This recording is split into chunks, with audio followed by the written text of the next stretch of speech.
I feel like a modern retelling of the Texas Chainsaw Massacre could work. Turd.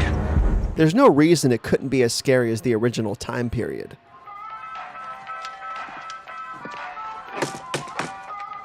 The family is sort of plucked from another time anyway, and the isolated farmhouse wouldn't necessarily have to be impacted by modern times. And to solve the, well, everybody has a cell phone problem, it's pretty far out in the countryside, right? So you could legitimately say that service is just terrible. God damn, I can't believe it! And to top it all off, perhaps these Sawyers have rigged a makeshift scrambler atop their roof or something. I'm the Lord of the Harvest.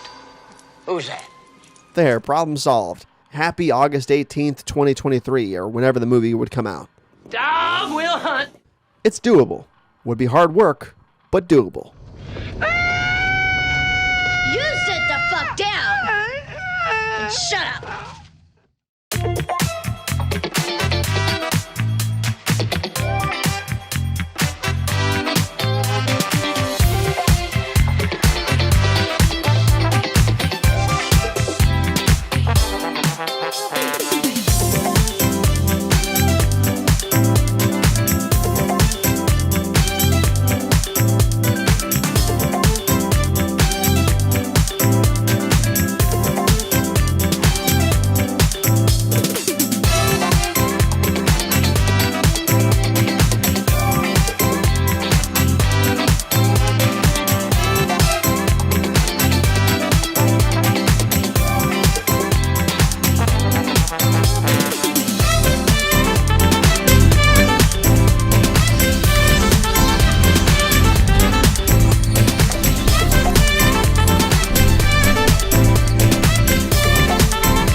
Good night!